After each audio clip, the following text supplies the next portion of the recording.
Hello and welcome. We are Psych Ranters, average Joe takes on life topics. I'm your host, Ben, a certified life coach and something of a psych enthusiast myself. Joining me is my lovely wife, Kendall. Hello. And today we're going to be talking about dating. Something that we are both experienced in, seeing that we're married. We've done it. We've been through the process. We know what you're going through. Kind of. He knows a little more than I do. I've had a little bit more dating experience, just a little bit more than her, but from what I heard, I'm really glad I have less. yeah, avoided it. So we're gonna be mainly just going over some talking points. It's not gonna be like a super structured conversation. That's kind of how we do things here. We're gonna have kind of just main key points we hit, but it's gonna be just a constructive conversation. Just, feeling it out. It's what we're trying to make things light, how normal people talk, not robotic and blah blah blah, hit the points, blah blah blah. Authentic. That's the Authentic. word you're looking for. Yeah, sometimes my brain goes too fast and doesn't know what to say. So, I think a good place to start would be how we started. Well, would you like to start about how we started or how you got into the dating room?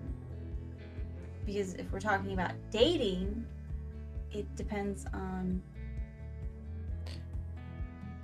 Let's just come from our backgrounds. Like, you came from... You didn't have a whole lot of dating experience before meeting me. I had 2-ish boyfriends before you. I say ish because if you've ever been ghosted by somebody, I don't know if that counts. But that's besides the point. It might count. Then I suppose. I don't know. I didn't really keep track. It was somewhere around 5 or 6, something like that, of girls that I've actually dated, but see, half of them didn't actually consider it dating. Even though You hung out. you hung out, but it wasn't considered dating. Like, you weren't exclusive. Yeah. So let's just dig right into it. We met, about 2 years ago at work, which is always a good place that people tell you to meet your spouse. Go to work, find your spouse. Yes, we worked at a retail store. And we worked in the same department, actually. I was her boss. But I didn't know it at the time. So give me some grace, everybody. I did not know he was technically my boss until a lot later. I still don't know how you didn't know I was your boss when I was literally the one telling you what to do. Well, I just thought you did it because I was new. Anywho, she agreed to go out with me. I asked basically my employee to go out with me, which, it sounds bad, but it wasn't so much of an official position. It was a very... More like high ranked in the department, but not technically supervisor. Yeah, You're just I was more basically like a team lead. Exactly. So, But to be fair, I didn't know you were my boss, so I feel like that helps a little bit. Because it didn't change any dynamics. At least I think so. yeah. So, I don't know how much you want to go into how our dating went. Besides, especially the fun story of our first date, but No, not yet. Okay. Gut. Yeah. Okay. I feel like we should just start out as how you asked me out in the first place. Do you like Waffle House? No, that's not what I mean. About like where you started. You were helping me. You gave, like whenever I like walkied for help for something.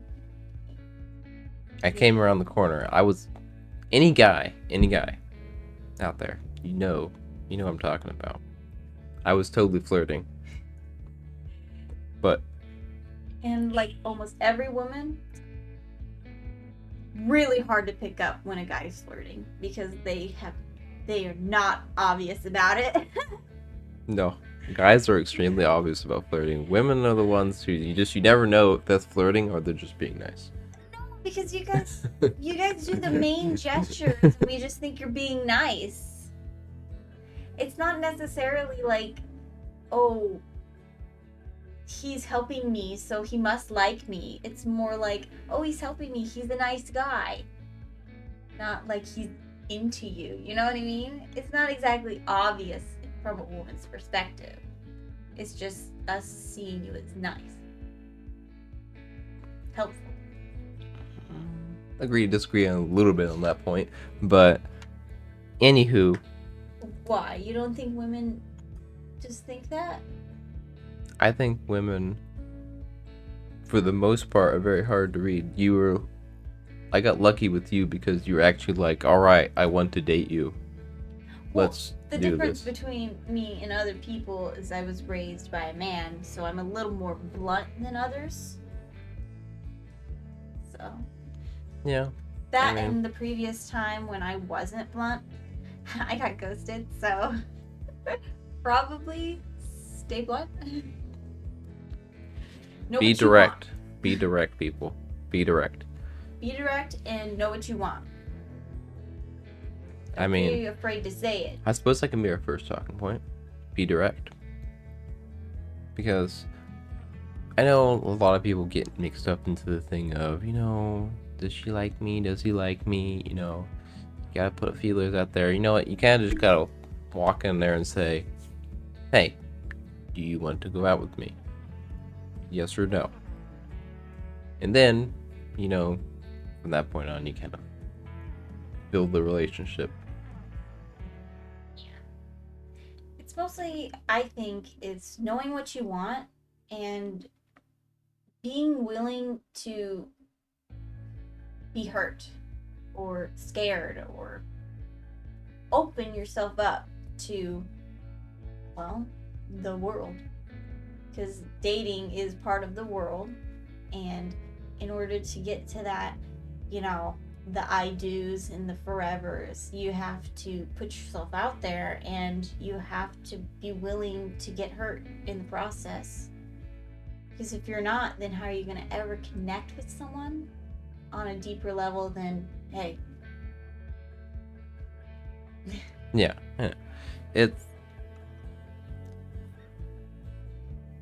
You have to be very intentional when you're dating.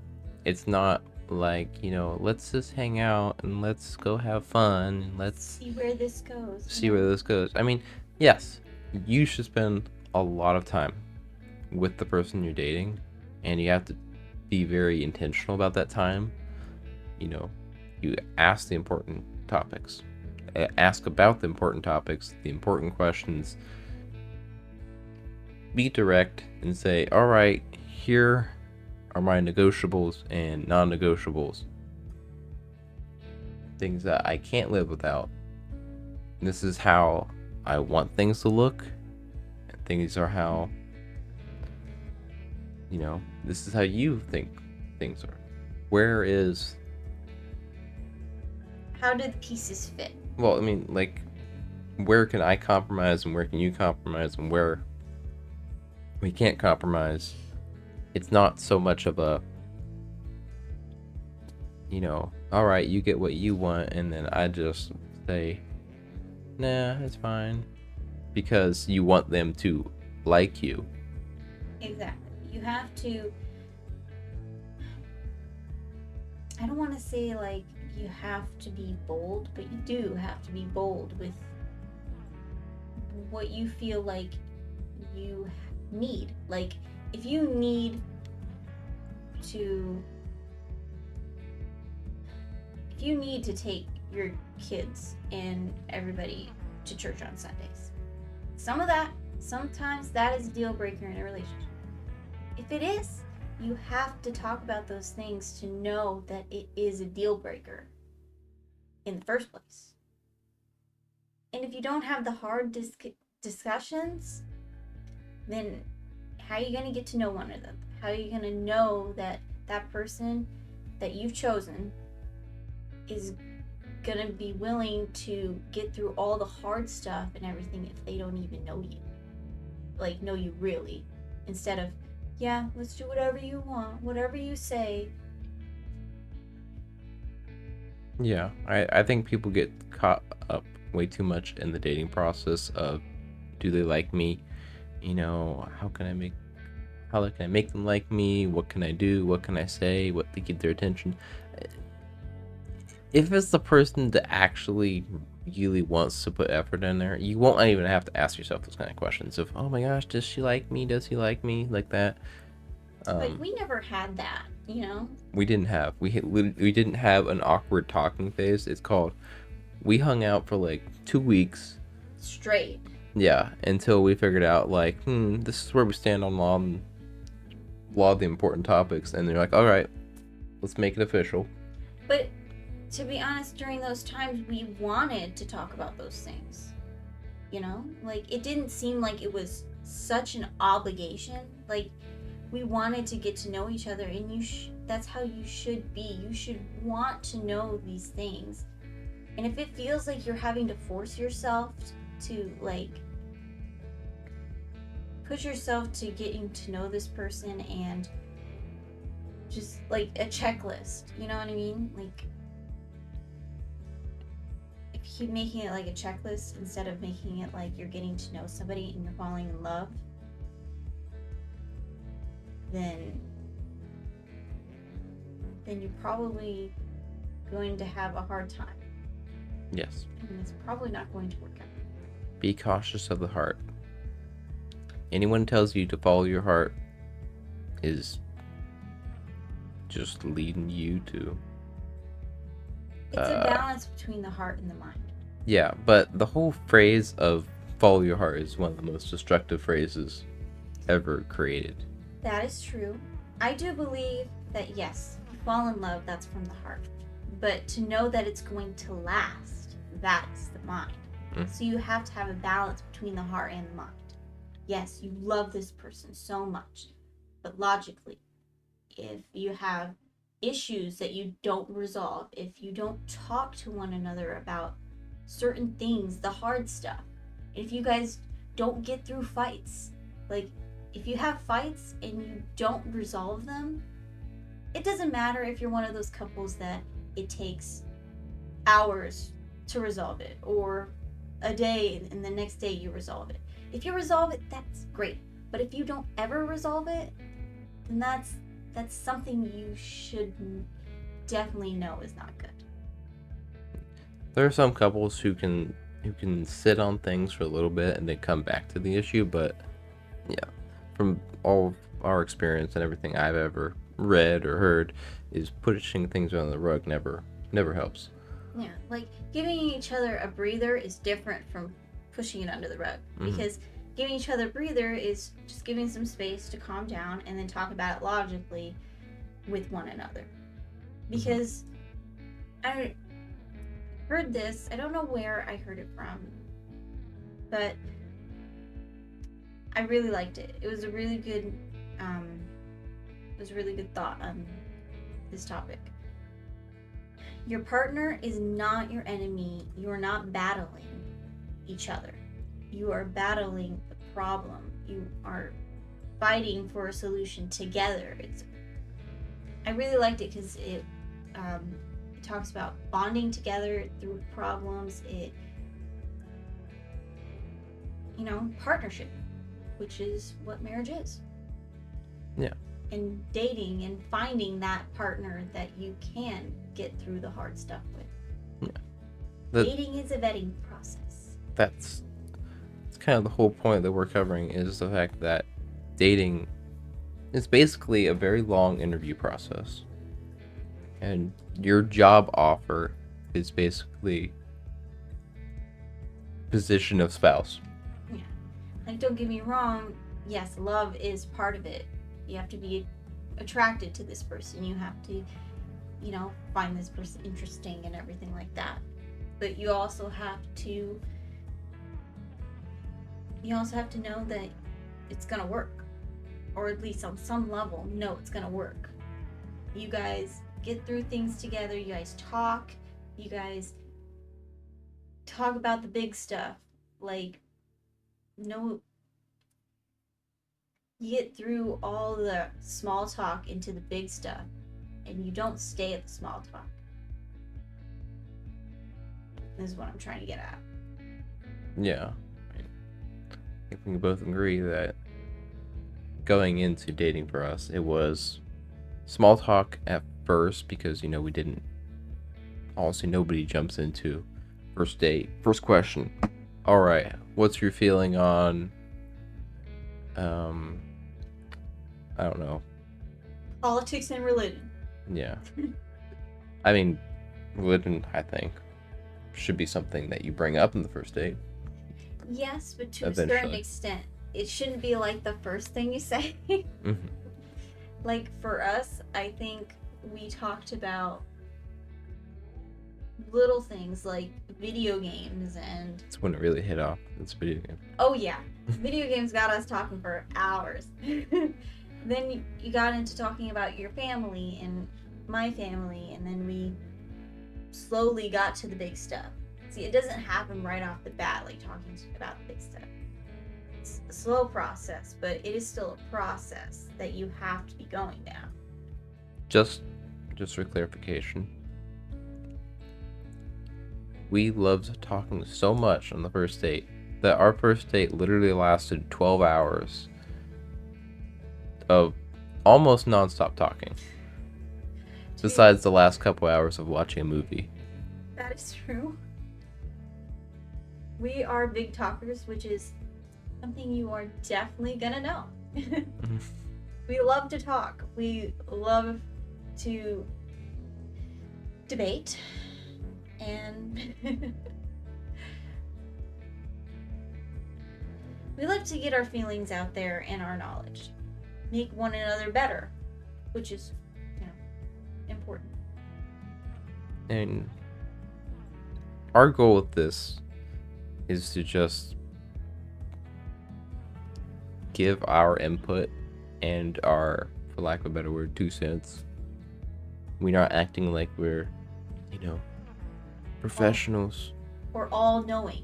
We're just giving out our own experiences and our own thoughts. Yeah, this is what we feel like God is calling for us to do. And our goal is ultimately to, help as many couples as we can and help fix relationships and marriages. I mean, if marriages were looking better in the world, I think the world would be a lot better place. And it all starts with dating, which is roundabout really hard and really scary. Thanks for keeping me on point. Dating is really hard and really scary. You have to be willing to get through dates that don't work out. You have to be willing to be talking to someone and be willing to say, hey, this isn't gonna work out, I don't see us going anywhere. We have to. Don't waste your time on people who are not seeing the future with you. Mm-hmm. That is like the biggest thing for dating that people just don't understand. You don't have a lot of time on this earth. You don't have a lot of time to figure things out and everything like that. Finding a partner who will help you through life and who will support you, love you, lift you up when I don't like to say this because very cliche, when the chips are down, they're there to help you pick it all back up. Mm-hmm. When the metaphorical crap hits the fan. You have to be finding that person that's willing to go through the hard times, the broke times, the struggles, the grief, the depressing times, mental health times, all of it. Family things too, everything. And dating is all to get to that. So if you're wasting your time with somebody you know is not gonna be your husband or your wife, if you waste your time, that's time that you're not finding that person. And frankly, also, you're doing them a disservice by, wasting your time on somebody else instead of coming to find them. Yeah, well, you're doing them a disservice, the person you're dating that you won't marry because you're not there as either. Yeah. So, I mean, kind of back to the point of what we're talking about is, being direct, being intentional with what you want, and I think another point that we should add on is be mindful about what kind of people that you're looking for and what kind of people that you're attracting. Because my father told me a very wise thing when I was a kid and when I was an adult.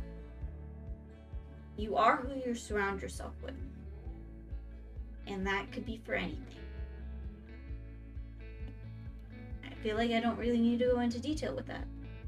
Yeah, I mean, you've all heard the phrase of you are the 5 people that you spend the most time with. Exactly. So just be careful who you invest your time. And don't waste it. Mm-hmm. And actually, something that I don't think a lot of people think, but your childhood and how your parents treated you has a lot to do with how you pick you out. I'm sure a lot of people do know that, but it's not something that you really think about a whole lot. It's, I've heard a phrase of you pick your partner closest to your preferred parent, whichever one you were closer to, which sometimes makes sense a lot. I also feel like sometimes it doesn't exactly go in people's favor either. Because, well, unfortunately for some or a lot of us, come from broken homes or families that just weren't the best. Which is no disrespect to anybody's family. You have your own things and your own experiences. Just personally, if you come from negativity, be mindful of your decisions that you make based on that. Because what you grow up with doesn't always help you in the future. It may negatively impact how you are with your spouse or the type of spouse you choose. Be mindful. Yeah. It's your patterns that you develop from childhood, what you've learned from them, what you learn from just how you react to a lot of things. I mean, there's things that we're still figuring out right now of just like, wow, why did I act that way? Oh, probably because of this happened, 15 years ago. Yeah. Like, you don't notice how much you pick up when you're a kid until you become an adult and find your spouse. Because then you're finding somebody who is like, well, a completely different person from you, and you're going to be with them forever. So they you figure out little things about yourself. Like sometimes I can talk really quiet or really loud. And stuff like that. Little Yeah. stuff like that, bigger stuff that can cause fights. All that stuff. You have to be willing to work on it together. Mm-hmm. If I had to add something else to probably like another point, just a smaller one a little bit, but I still think it's very important, is don't rush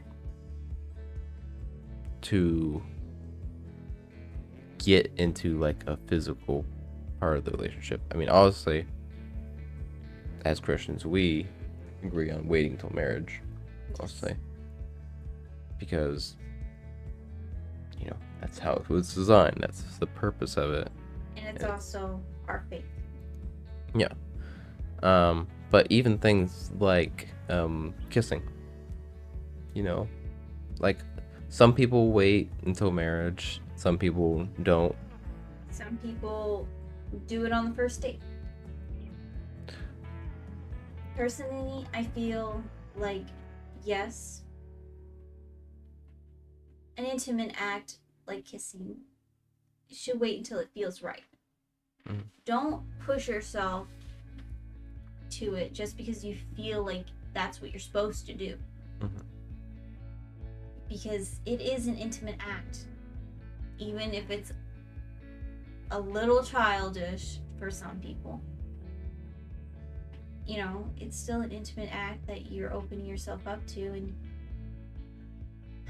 it's meaningful. No matter how little it is, it's meaningful. And you make sure it's with the right one. Yeah. With the right someone. Just for like a time frame, we waited until like months into dating before we actually had our first kiss. It wasn't until after I was certain that like pretty much of a 99.99% chance that she was gonna be the one, because I made a promise to myself a long time ago that I would not kiss anyone unless they were gonna be my wife. It was I probably had that since I was like 10 years old. It's really great. I think that's really great because I didn't. I had mine in high school with a guy I wasn't sure about, but he seemed nice. He was nice. But now that I'm here and where I am, I wish I'd waited. Because it didn't work out, and it should have been shared with the one I love. Oh, getting back to that point, the whole point of us waiting for,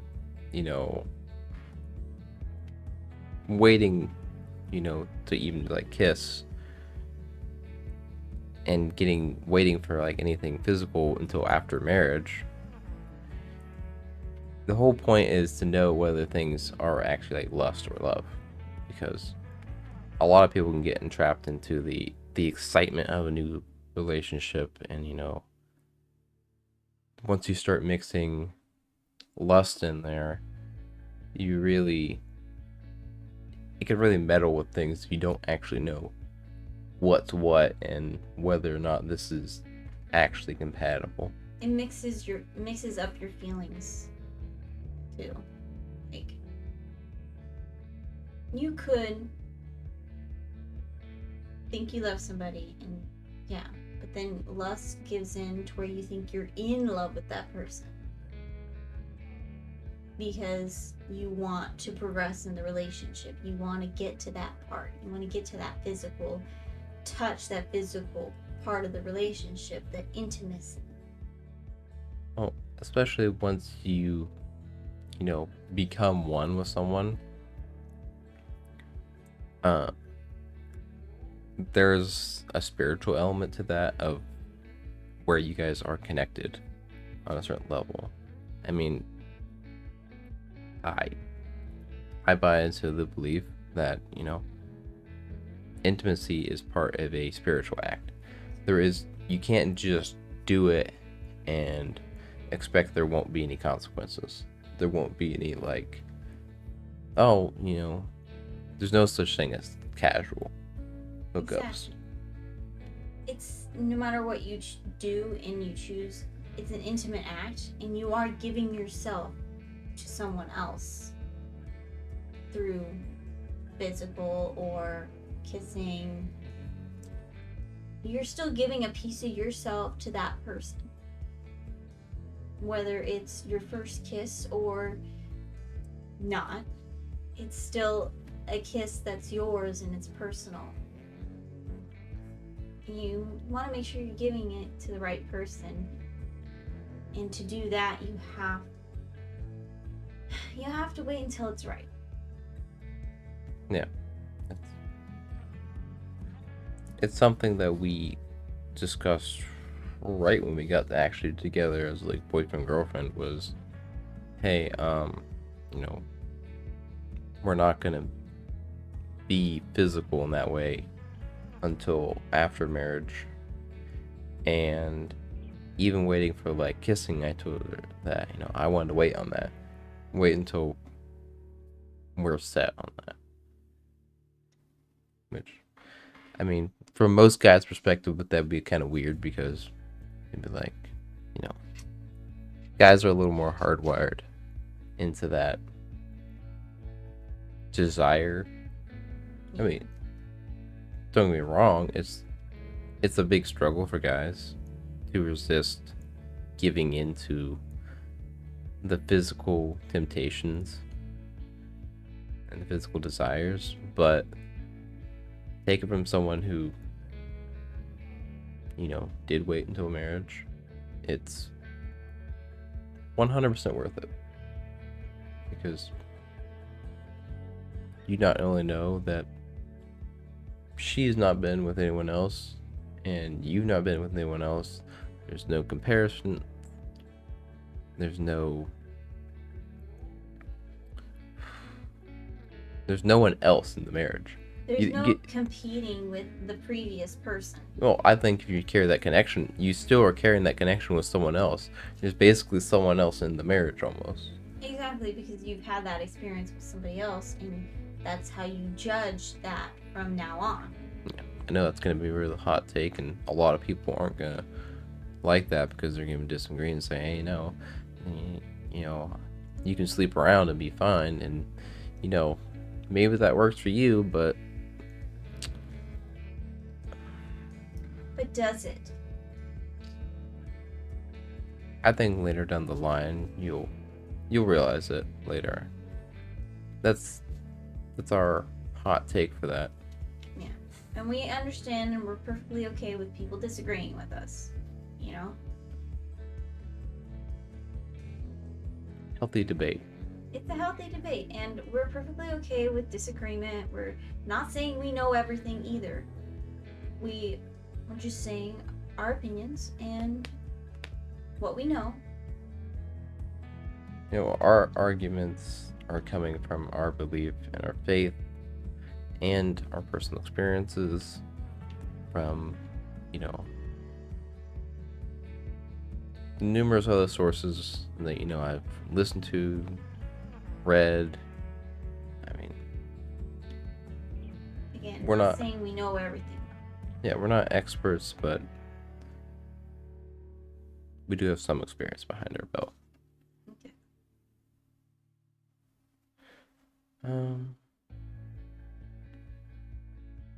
I think I covered most of the topics, unless you would like to add some more. I think my last thing is just kind of like a little simple from what we were talking about anyway. Dating takes effort.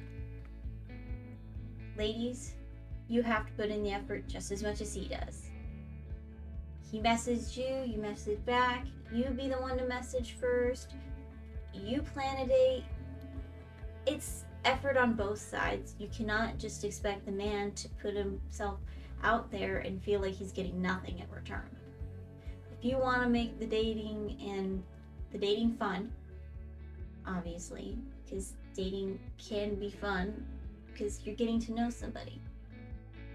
But remember, it takes effort from both sides. No guy is gonna continue to do it if he's not getting anything in return. Not getting your interest, not getting your motivation. Respect. Respect, yes. So it takes effort. Show effort. And men pay for the dates. But you're not obligated to. I feel like that's... At least for the first date, it's respectful, I believe. Ours was a weird exception. Yeah. But we'll get into that at another date. Yeah, like this is not an exhaustive list of the dating process. This is more of just hot takes. And we'll definitely do another video on more topics on dating because it's such a exhaustive list. Yeah, and it's such a long process for a lot of people too. Yeah, like for us, we expedited the process a little bit. But that's because we basically, for the amount of time people spend together, we basically crammed it all into a couple months.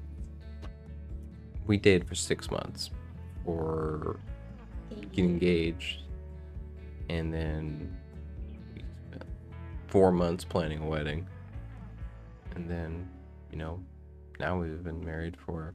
No, it was 3 months because we dated for 10 months until we got married. We were together for 10 months. No, we dated for 6 months, and then we got married. We got engaged in June and married in October. 6th month, 10th month. Shouldn't it be 4 months? Whatever.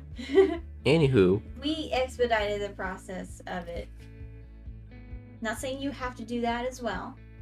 I do say it does cut a lot of time out when you spend a lot of your time together. But, Sorry.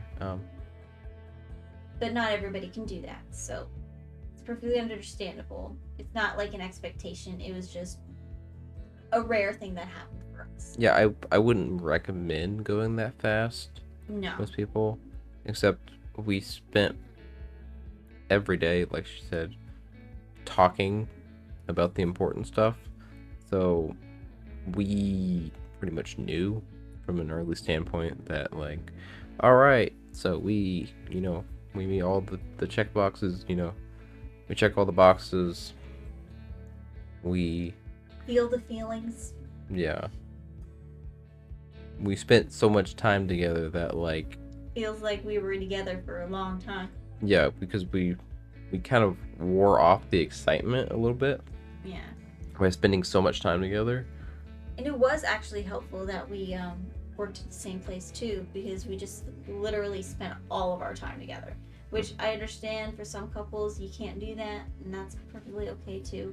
Yeah. But for us, we just spent all our time together, and it worked out for us. Yeah, we got called weird for wanting to spend so much time together. We did get called weird because a lot of our coworkers were like, I couldn't work with my husband. Yeah. Which is okay. We're not saying that. We are a little weird. That's alright. I still love you, even though you're weird. I still love you, even though you're weird too. Anyway, no more wife hot takes. I don't know if I like that phrase, but no. 1 minute of wife hot takes. I got nothing. Okay. That is going to be another video that we'll do. Wife hot takes on controversial topics. I'll make like a short or something about that. gonna be a short. It's not gonna be short whatsoever. Us debating Dark Knight, the movie Dark Knight. Do we really want to get into that again? We're not gonna state whose side is whose either. Well, thank you for joining us and listening to us rant and sometimes bicker. Sometimes get off topic. Yeah. It's just a runaway train sometimes, which going off somewhere. We are a runaway train. But somehow we hop on another track and we come back around. Yeah. Like we're doing right now. Yeah. This is the outro somehow. We're still making the outro complicated. Thank you for listening to us rant and all that stuff. All the good stuff. And if you want to see more of it, feel free to like and subscribe. And we will see you next time. See ya.